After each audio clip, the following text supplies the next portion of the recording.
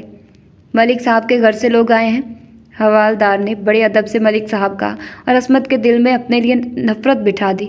اندر بلا لو، آفیسر کی آواز اس نے برآمدے میں کھڑے سنی اور قدم اٹھا کر اندر چلی آئی۔ وہ جو سامنے بیٹھا تھا اسے دیکھ کر قدم جم سے گیا۔ وہ بھی کرسی سے اٹھ کھڑا ہوا۔ تم آپ ان لوگوں کے ساتھ ملک امیر کے لیے آئی ہیں؟ یہ ہماری چھوٹی بیگم ہے، نکاح کیا ہے سائیں نے ان کے ساتھ، منشی نے بڑے فخر سے اطلاع دی، اور شہر کو نے نچلا لب دانتوں تلے دبا کر زخمی نظروں سے عصمت کی طرف دیکھا۔ تم لوگ باہر جاؤ۔ عصمت نے منشی اور دوسرے لوگوں کو باہر بھیجا۔ کہاں رہے اتنے روز؟ یہ خبر بھی نہ لی عصمت زندہ بھی ہے یا مر گئی؟ شادی تم نے کر لی، گلہ مجھ سے کر رہی ہو، یہ بھی خوب رہی۔ اس کی ہنسی بکھری بکھری سی تھی۔ تمہیں پتہ ہے کیا بیتی مجھ پر؟ شیر کو میں تو مر مر کر دن گزار رہی ہوں۔ تم نے میرا انتظار کیوں نہیں کیا عصمت؟ میری کہانی تو سن لو، پھر جو میرا قصور ہو تو سزا بھی دے لینا۔ وہ کرسی پر بیٹھی گہرے گہرے سانس لے رہی تھی، جبکہ شیر کو چہرے پر دکھ کی گہری تحریر لیے اسے دیکھ رہا تھا۔ عصمت اپنی کہانی سنانے لگی۔ وہ بظاہر متوجہ تھا، ہاتھوں کا اضطراب بتاتا تھا۔ سوچ بار بار بھٹک جاتی ہے، شاید یہ احساس کہ یہ لڑکی جو سامنے بیٹھی ہے کشتیاں ڈبو چکی ہے، اب کچھ نہیں ہو سکتا۔ تفصیل سے سب بتا کر وہ جیسے طویل مسافت کے بعد تھک گئی تھی۔ تم سے دھوکا ہوا، زیادتی ہوئی، پھر بھی تم اس کے لیے تھانے چلی آئی ہو، صرف اس لیے نا کہ وہ اب تمہارا شوہر ہے۔ تم میں اور گاؤں کی ان پڑھ لڑکی میں فرق ہی کیا رہ گیا؟ کس نے کہا میں اس کی سفارش لے کر آئی ہوں یا ملک سے مل کر تسلی دینا چاہتی ہوں؟ ایسا نہیں ہے، تم مجھے یہاں ملتے یا نہ ملتے، میں تو ظلم کے خلاف اکیلی ہی جنگ کے ارادے سے نکلی ہوں۔ میں اس کے خلاف اپنے باپ کے قتل کی رپورٹ درج کرانے آئی ہوں۔ شاباش، شیر کو نے بے ساختہ کہا، پھر کسی کو آواز دے کر محرر کو بلانے کے لیے کہا اور عصمت سے بولا، یہ اتفاق ہے کہ میں ابھی تک یہاں موجود ہوں، میں تو اپنے انڈر تھانوں کا راؤنڈ لینے نکلا تھا۔ اس آدمی کی پہنچ بہت اوپر تک ہے، میں اس کو سزا دلوانے کی پوری کوشش کروں گا۔ اس کے خلاف میرے پاس بہت سے الزامات موجود ہیں، اس کی ساری طاقت خود اسی تک ہے، پیچھے کوئی رشتہ دار نہیں ہے جو اس کے لیے لڑائی لڑے۔ اسے بند کر دیا، سمجھو سب کچھ قید کر دیا۔ عصمت پرسکون تھی۔ چائے منگواؤں تمہارے لیے؟ شیرکو کی اضطرابی کیفیت ختم ہو چکی تھی۔ نہیں، میں ایک بار اسے دیکھنا چاہتی ہوں، مجھے دھمکی دینے والا، پیر کی جوتی سمجھنے والا اس وقت کتنا بے بس ہے۔ آؤ میرے ساتھ، شیرکو نے اشارہ کیا۔ کچھ ہی دیر بعد وہ حوالات کے سامنے تھی۔ ملک اس وقت محل سے حلیے میں تھکے تھکے انداز میں بوری پر بیٹھا، کتنا بوڑھا دکھائی دیتا تھا۔ حوالات میں کٹنے والی ایک ہی رات نے اسے کیا بنا دیا تھا۔ آہٹ پر سر اٹھا کر اوپر دیکھا۔ تم آ گئی، ضمانت کا بندوبست کیا ہے؟ نہیں، عصمت نے بڑے سرد انداز میں جواب دیا۔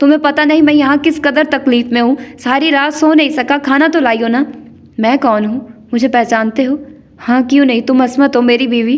نہیں، پیر کی جوتی، بے حیثیت حقیر شے جسے تم چاہو تو رون ڈالو۔ وہ اس کے تیور دیکھ کر ٹھٹکا، پھر توقف سے بولا، ناراض ہو؟ وہ تو میں نے یوں ہی کہہ دیا تھا، بس اب غصہ تھوک دو اور میرے لیے جتنی جلدی ممکن ہو کچھ کرو، کچھ فون نمبر لو اور یہاں فون کرو۔ میں فیض بخش کی بیٹی ہوں، اسی فیض بخش کی جسے تم نے قتل کیا ہے اور مجھ سے زبردستی نکاح کیا ہے، میری جائیداد پر قبضہ کیا ہے۔ میں تو تم پر کیس بنوانے آئی ہوں امیر علی صاحب۔ وہ چبا چبا کر گویا ہوئی، جو بھی صحیح، تم میری بیوی ہو، میرے سوا تمہارا کوئی سہارا نہیں ہے، اور پھر میں نے تو کسی کو قتل نہیں کیا، لوگ مجھ سے جلتے ہیں، جھوٹا الزام لگاتے ہیں۔ تم مجھے یہاں سے نکلواؤ، قسم کھا کر کہتا ہوں رانی بنا کر رکھوں گا، تمہاری ہر بات مانوں گا۔ بس یہی اوقات ہے تمہاری، مارے خوف کے دم ہلانے لگے۔ تم جیسے کھوکھلے انسان ایسے ہی کاغذ کے شیر ہوتے ہیں، مجھ سے کوئی امید مت رکھو، اور میں تمہاری بیوی نہیں ہوں، بار بار یہ لفظ استعمال کر کے مجھے طیش مت دلاؤ۔ شہزادی، امیر علی نے اس کے سامنے ہاتھ جوڑ دیے، خدا سب کو ہدایت دے۔ وہ اتنا کہہ کر واپس آ گئی۔ چائے منگواؤں تمہارے لیے؟ شیر کو اب فریش تھا، اس نے اس بات میں سر ہلا دیا اور گہرے گہرے سانس لینے لگا۔ تمہیں کیا ہو رہا ہے عصمت، ٹھیک تو ہو؟ اس کی حالت دیکھ کر وہ فکر مندی سے پوچھنے لگا۔ کچھ نہیں، میں نے کڑی مسافت طے کی ہے، وہ بھی ننگے پاؤں، اب سایہ دکھائی دیا ہے، سستانے بیٹھ گئی ہوں۔ اگر سائے سے مراد میں ہوں تو مطمئن رہو، یہ سایہ ہمیشہ ساتھ رہنے کا وعدہ کرتا ہے۔ وہ مسکرایا تھا۔ عصمت ہنس پڑی اور بولی، جی نہیں، میری مراد آپ نہیں ہے، میں تو ان سارے جھمیلوں سے آزاد ہونے کی بات کر رہی تھی۔ ویسے میرے بارے میں خیالات تبدیل تو نہیں ہوئے؟ میں اب بھی زیر غور ہوں نا؟ سنیے، میں نے امیر علی سے نکاح پر انکار کیا ہے، مگر زبردستی میرا انگوٹھا لکھا دیا گیا ہے۔ اس شخص سے خلاصی پانا اب کوئی مسئلہ نہیں، تم اس بات کو ذہن پر سوار مت کرو۔ بہت مکار ہے یہ شخص، اس سلسلے میں تنگ کر سکتا ہے۔ اس وقت وہ پولیس کی تحویل میں ہے، اور یوں تھانے آ کر ایک دو روز بھی گزارنے پڑ جائیں تو اچھا بھلا کایا شخص بھی الو کا پٹھا بن جاتا ہے۔ ہماری قسمت میں یوں ہی لکھا تھا۔ مجھے عالیہ کے علاج کے لیے کراچی جانا پڑا اور میرے اندازے سے کہیں زیادہ ٹائم لگ گیا۔ اب کیسی ہے عالیہ؟ کیا کہتے ہیں ڈاکٹر؟ بس امید پر دنیا قائم ہے، تو تم اب فی الحال اپنے گھر جاؤ، میں وہیں سے تمہیں اپنے گھر لے جانے کو آؤں گا۔ اپنے گھر؟ اس کی آنکھوں میں آنسو آ گئے۔ میرا کمرہ، میری کتابیں، میرے لوگ اور آزادی کا احساس، کس قدر خوبصورت ہے یہ سب۔ شکریہ، بہت بہت شکریہ۔ شکر میرا نہیں، اللہ تعالیٰ کا ادا کرو، اس نے تمہیں ایک بار پھر اچھی زندگی بخش دی ہے۔ تمام رعنائیوں اور لطافتوں تمہارے لیے ہیں۔ ہاں، وہ عظیم ہے، رحمان اور رحیم ہے۔ وہ آنسو پونچھنے لگی۔ چلو میں تمہارے ساتھ چلتا ہوں۔ جس وقت وہ باوردی شیرکو کے ہمراہ اپنی حویلی پہنچی، پولیس کے آدمی پہرے پر تھے۔ پولیس آفیسر کو دیکھ کر اس کی مجال تھی جو راستہ روکتا، بڑی شان سے وہ واپس آئی تھی۔ گاؤں کے بچوں کی زبانی اس کی واپسی کی اطلاع گھر گھر پہنچ گئی تھی، اور وہ سبھی اس کی طرف بھاگے چلے آ رہے تھے۔ بی بی تم آ گئی؟ بی بی جی سلام۔ بی بی اب تم یہیں رہو گی نا؟ کتنی آوازیں تھی، کتنی محبتیں، کتنی قدر اپنائیت تھی۔ فضا اپنی، زمین اپنی، لوگ اپنے، اور وہ مسکرا کر ان سب سے مل رہی تھی اور اس کے سوالوں کے جواب دے رہی تھی۔ یہ کون ہے بی بی جی؟ سوال اچانک ہوا تھا۔ تم بتاؤ گی یا میں اپنا تعارف خود کروا دوں؟ شیرکو نے اتفاق کرتے ہوئے اس بات میں سر ہلایا۔ بات کو آگے بڑھاتے ہوئے بولا، حفاظت کے لیے تمام عمر ساتھ رہیں گے۔ بی بی نے اس سلسلے میں مجھ سے معاہدہ کر لیا ہے، صرف دستخط ہونا ابھی باقی ہے۔ آپ لوگوں کو کوئی اعتراض تو نہیں ہے؟ نا جی، ہمیں کیوں اعتراض کریں گے؟ بی بی نے سوچ کر ہی فیصلہ کیا ہوگا، عقل والی ہیں۔ رکی نے بہت شوخی سے دونوں کو دیکھتے ہوئے کہا تھا۔ عقل کا پتہ نہیں، دل والی ضرور ہے۔ شیرکو نے عصمت کی طرف دیکھا، وہ گھور کر رہ گئی۔ یہاں پر تو کسی کو بھی اعتراض نہیں، تمہاری طرح۔ تمہاری پر زور دیا شیرکو، وہ تنبیہ کے انداز میں دھیرے سے بولی۔ شیرکو ہنس پڑا، ساتھ ہی عورتیں اور بچے بھی ہنسنے لگے، اور ان کی خواہ مخواہ کی ہنسی پر عصمت بھی مسکرا دی۔ آسودگی چہرے پر تھی اور دل اطمینان سے دھڑک رہا تھا۔ سرما کی نرم چمکیلی دھوپ ہر سو پھیلی تھی، اور اس کی پہلی روشنی میں ہر چیز چمک رہی تھی، جیسے جیسے عصمت کے ہاتھ پر بنی قسمت کی لکیر۔ تو یہ تھا آج کا ناول۔ ہوپ سو کہ آپ لوگوں کو پسند آیا ہوگا اور آپ لوگوں نے انجوائے کیا ہوگا۔ مجھے شروع سے ہی لگتا تھا کہ یہ بڈھا بڑا خراب ہے، اور اس نے ثابت بھی کر دیا کہ وہ خراب ہی تھا۔ اور یار مجھے اس کے نام کی بہت زیادہ کنفیوژن رہی تھی۔ پہلے وہ شیر کے آگے ہے بھی تھی چھوٹی سی، تو میں نے شیرا کو پڑھا، شیرا کو، اور اب پھر مجھے شیر کو پڑھنا پڑ گیا۔ پتہ نہیں کہ کیسے کیسے عجیب نام رکھتے ہیں یار، پڑھتے ہوئے مجھے اتنی مشکل ہوتی ہے نا۔